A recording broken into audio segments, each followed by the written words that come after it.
I mean, interesting thing, my mom actually went to the school and told them that she was going to work for them for free so I could go to school there. Come So, on, man. We need to hear stories like that. Oh, wow.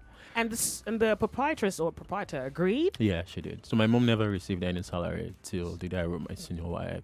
Your mom worked Yeah. just for you to go to school. She worked free labor Yeah, she did. to send you to school. I would Absolutely. cry all my life. What?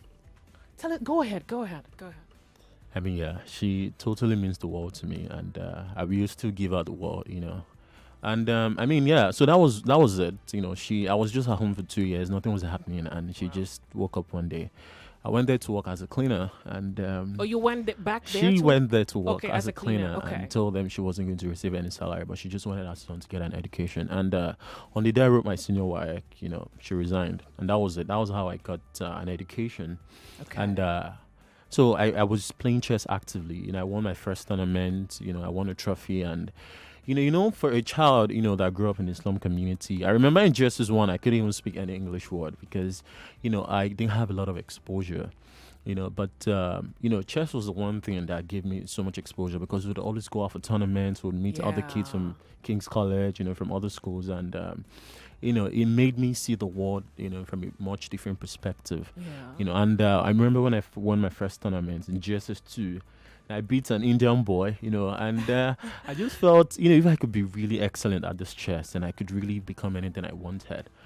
So it really did a lot for my self-esteem, as a child, and I began to absolutely. truly believe, that I could become.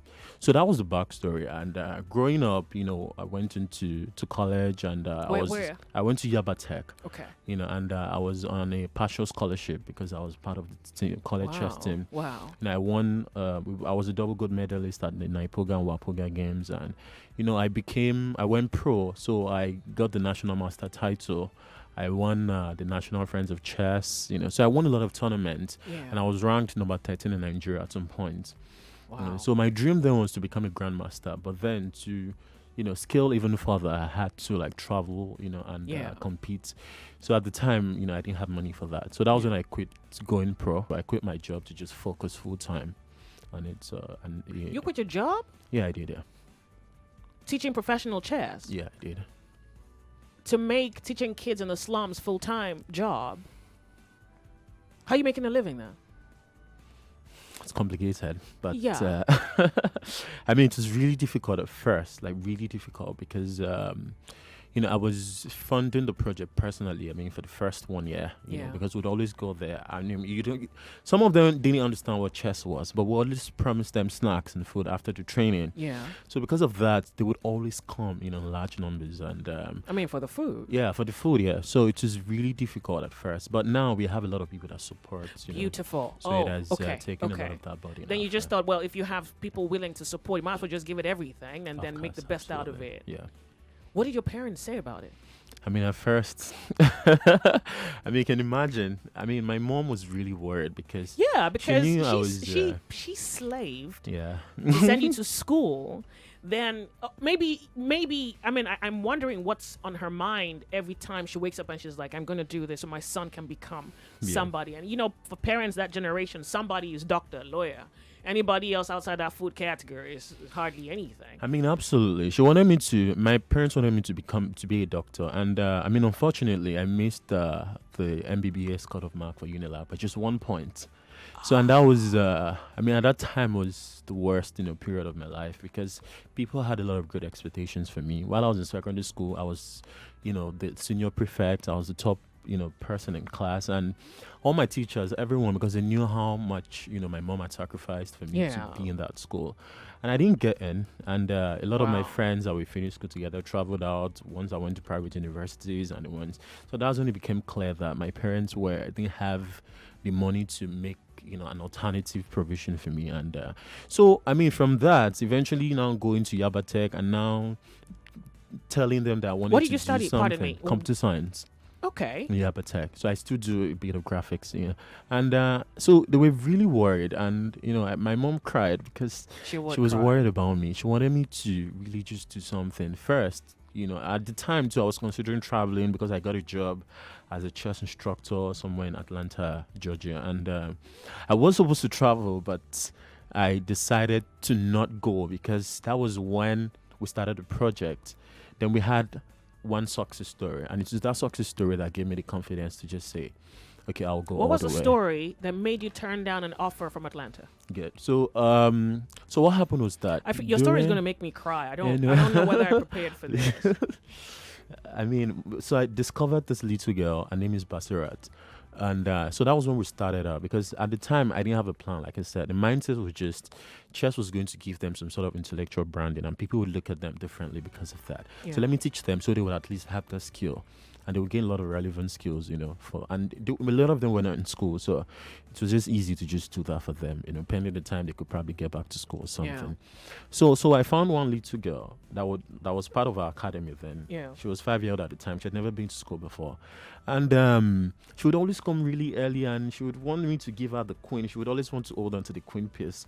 And one day I just looked at her and I asked what she wanted to become. She couldn't speak any English word. She would say Mama North in this Yoruba dialect.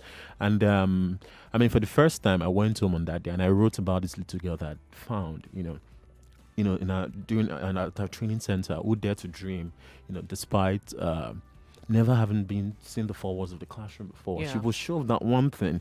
She knew the English word for nurse, and that was the only English word I'd ever heard her speak.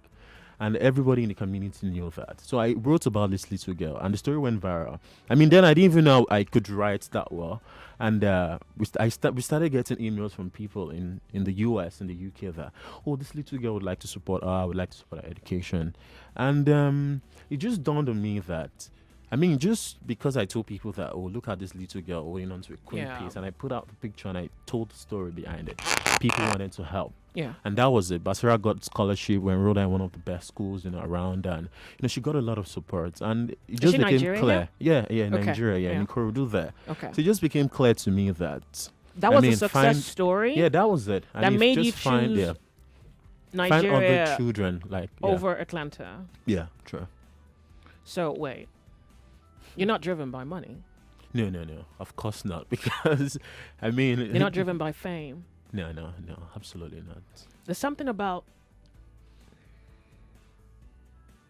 I don't understand it.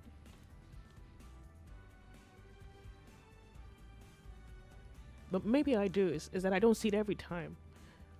How people give up, people sacrifice themselves for other people. Okay, you're gonna make me cry too. But let me tell you a bit about what really drives me. It's a pain that I understand, so well because, growing up was hard for me. In those times I didn't go to school, a lot happened, and I don't really like talking a lot about poverty and how it really affected me and how my childhood was, but because I like to really focus on what is possible. But then it was a pain that no one understood, and it was a lot of battles. So when the children at times when they come to me, because whenever we have our training sessions and they just come to me and tell me that, today I've not eaten today, today I don't have a school bag, I have to take my book to school in a poly bag, or I don't have a shoe, I have to go to school barefoot. I understand it because I had a lot of these experiences too. So I felt that it was a responsibility to find other children like that girl that I could help bring their stories to limelight. And that kind of responsibility gives, that kind of responsibility is something that you have to give your best to.